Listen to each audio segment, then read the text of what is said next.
Assalamualaikum warahmatullahi wabarakatuh. Udah lama kita nggak ketemu ya, ya. Udah lama juga aku nggak buat video-video sharing-sharing kayak gini sama kalian. Banyak juga udah teman-teman yang nge-DM aku atau nanya aku via komen di YouTube tentang kepanikan kita sebagai orang yang baru kerja di bidang Kaigo, yang mana kita masih nol pengalaman. Itu kita awalnya ngapain aja gitu. Kalau kita nggak kayak gini gimana, kalau kita nggak kayak gini gimana. Itu wajar weh. Itu sangat wajar. Bisa dibilang hampir semua orang, kalau langkah pertama pasti kepanikan itu ada. Jadi di kesempatan video kali ini aku cuma mau sharing-sharing aja sama kalian. Aku coba ingat-ingat lagi pengalamanku beberapa tahun yang lalu, awal-awal aku ke Jepang. Aku ngapain aja waktu itu. Jadi to the point aja. Yang pasti pertanyaan yang paling sering masuk ke DM-ku atau ke komentar-komentarku di sosial mediaku, mau itu Instagram, TikTok atau YouTube-ku, itu yang paling sering kali ditanyakan dan paling sering dikhawatirkan sama teman-teman yang baru mau kerja Kaigo di Jepang itu adalah, "Bang, Kaigo aku belum bagus-bagus banget. Aku bahasa Jepangku masih kurang banget. Nanti kalau aku udah kerja di sana gimana ya bang?" kata dia. Jadi aku juga kuakuin bahwasanya di awal-awal dulu, bukan aku aja, bukan kalian aja, kita semua, namanya langkah pertama, namanya kita orang baru yang belum punya pengalaman, sudah bisa dipastikan kita banyak mengalami kesulitan. Ya, nggak ada itu orang yang namanya melangkah pertama dari nol langsung pro kayak gitu, langsung ahli gitu, nggak ada. Tiba-tiba kerjanya langsung sat, bahasanya langsung pera-pera kayak gitu, itu nggak ada weh. Aku juga ngalamin soalnya. Jadi waktu aku dulu pertama kali kerja ke Jepang, sama kayak kalian. Bahasa Jepangku itu kurang, kotobaku itu juga masih belum banyak perbendaharaannya gitu. Itu hal yang wajar gitu. Tapi bukan berarti ya benar-benar kosong, enggak. Makanya kenapa sebelum kita berangkat kerja ke Jepang, kita itu wajib dibekali dengan pelatihan bahasa Jepang dulu selama beberapa bulan. Kalau kami dulu di EPA itu total 6 bulan. Jadi 6 bulan pertama dari nol itu kami di Indonesia. Setelah itu kalau lulus ujian bahasa Jepang di sana, kalau nggak salah setara N5 lah. Soalnya kami dulu dalam bimbingan Jikwel gitu.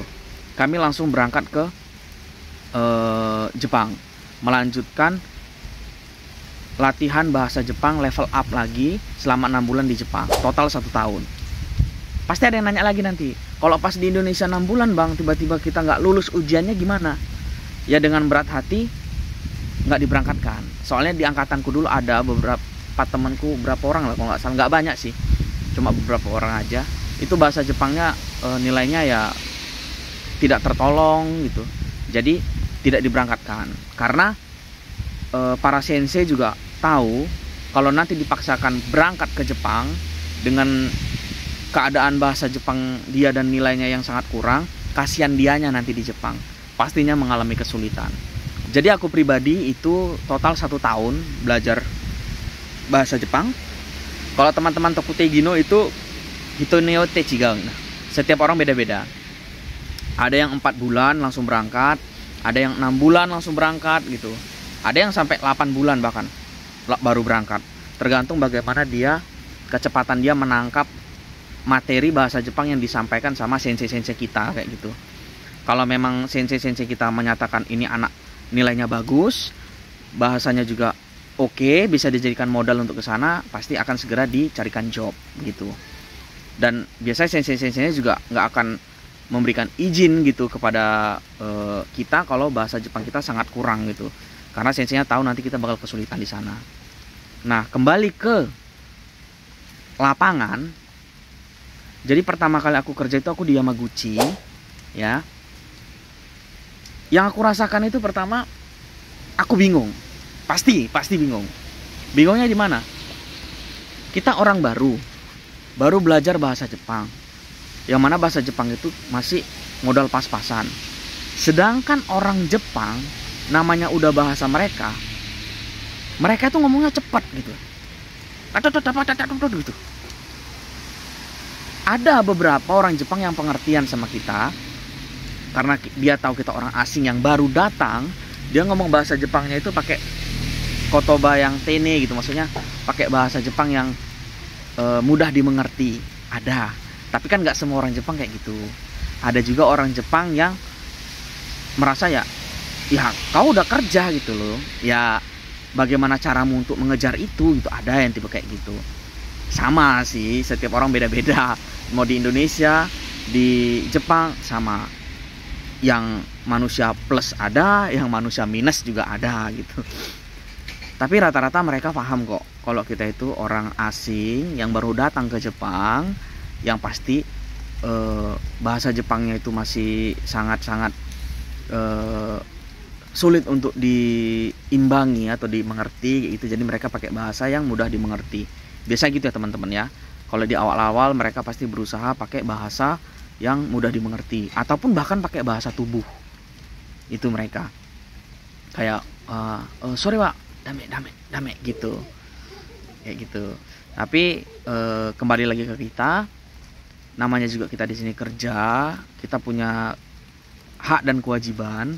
Hak kita dapat kerjaan dan kita dapat gaji. Kewajiban kita apa? Ya kita bekerja dengan baik dan kemampuan bahasa Jepang kita tingkatkan. Itu pasti.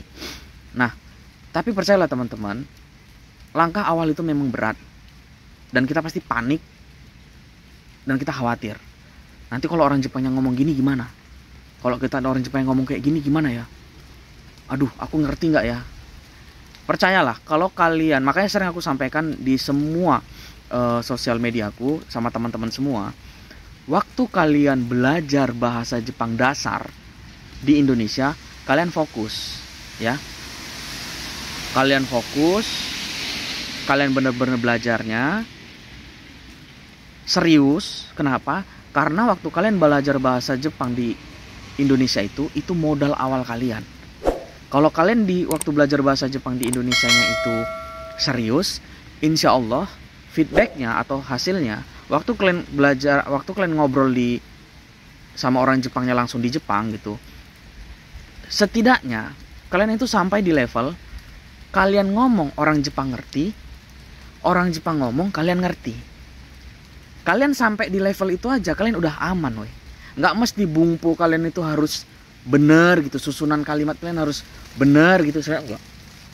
Makanya kalau aku pribadi, kalau ditanya sama teman-teman untuk dalam belajar bahasa Jepang, nomor 1 itu apa bang gitu. Pak ada yang nanya kayak gitu, aku selalu bilang kotoba,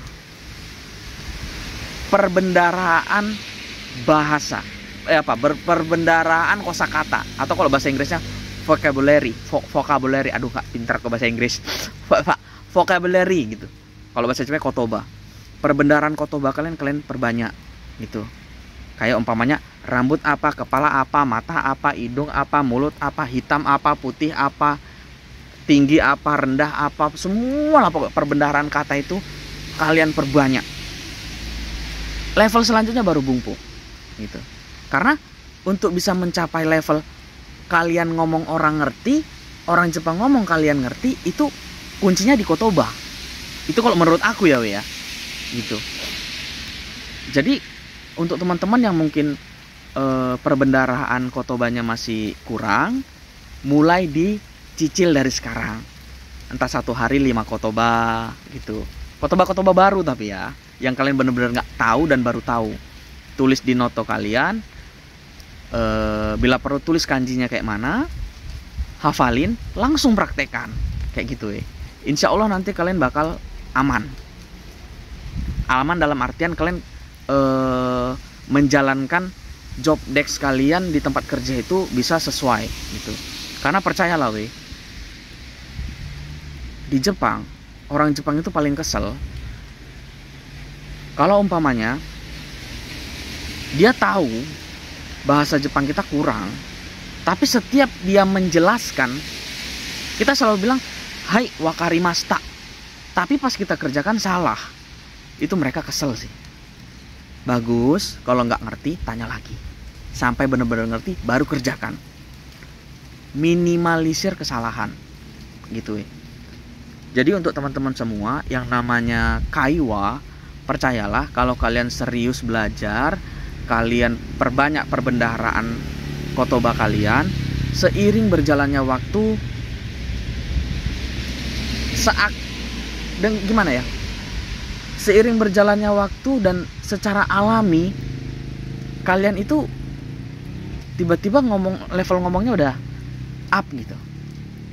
Tapi percaya sama aku, orang yang ngomongnya pintar belum tentu dalam teori pintar.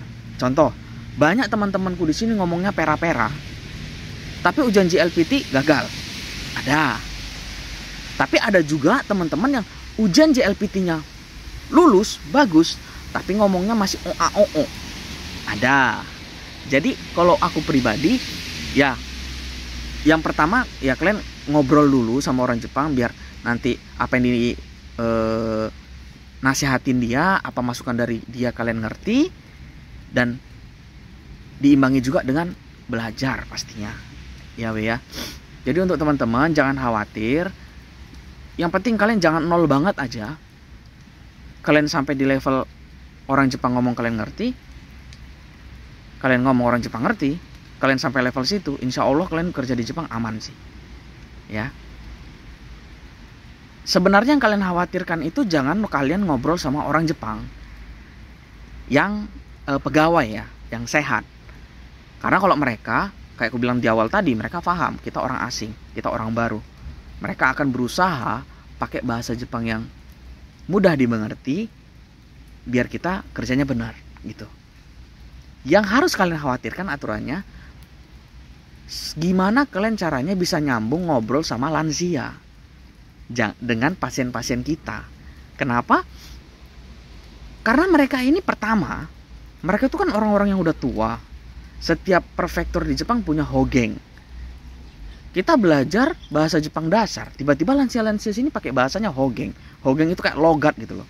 Diibaratkan di Indonesia kayak pakai bahasa Batak, bahasa Minang, bahasa Jawa kayak gitu. Pakai bahasa daerah dia gitu. Bingung kita. Belum lagi udahlah pakai hogeng, giginya nggak ada, ngomongnya nggak jelas. Kita cuma, hah? Apa? Nah, gitu. Itu aturan yang harus kalian khawatirkan. Kalau sama orang Jepangnya, insya Allah aman. Yang penting, kayak yang aku bilang tadi sama kalian, kalau nggak ngerti, bagus tanyakan lagi sampai kalian benar-benar ngerti apa maksudnya, apa sih yang disuruh sama dia ini gitu, gitu ya. Selain kekhawatiran bahasa, tentunya banyak lagi kekhawatiran lain yang teman-teman sampaikan di kolom komentarku. Cuman untuk video kali ini aku membahas tentang pertanyaan yang paling banyak yang teman-teman tanyakan, yaitu tentang perasaan khawatir dengan kemampuan kaiwa teman-teman yang masih pemula, masih awal. Jadi percayalah, bukan kalian aja yang ngerasakan kayak gitu. Aku juga ngerasakan, semua kita juga ngerasakan. Yang namanya langkah awal, namanya orang baru, masih nol pengalaman, khawatir itu pasti ada. Ya. Tapi kembali ke kita, jadikan kekhawatiran itu cambuk untuk kita untuk bisa belajar lebih. Jangan malah khawatir, takut mengkerut di ujung gitu. Jangan. Gitu. Jadi tetap hadapin aja. Kuncinya jangan menyerah sebelum kalian berperang. Cih, kerennya kata-kataku ya Allah.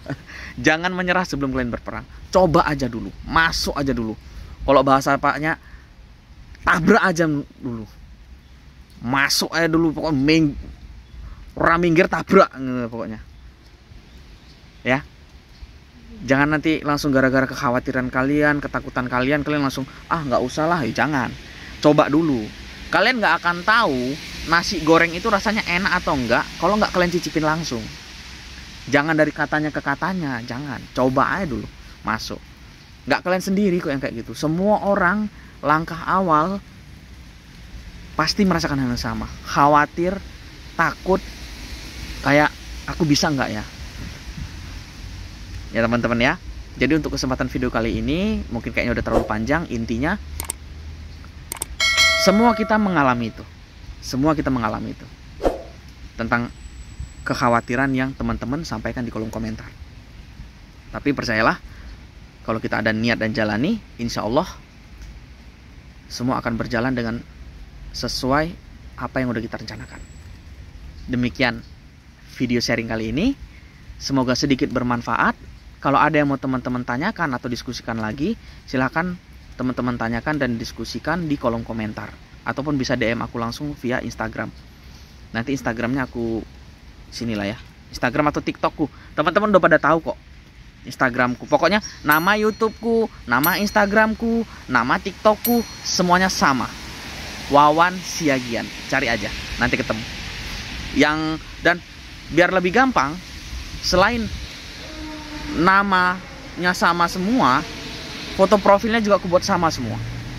YouTube, Instagram, TikTok namanya Wawan Siagian semua, dan foto profilnya mukaku yang putih. Nah, itu aku. Ya. Jadi semangat untuk teman-teman semua. Percayalah, nggak ada yang nggak mungkin kalau kita niat dan jalani. Salam Omut Sukokang. Assalamualaikum warahmatullahi wabarakatuh. Bye bye.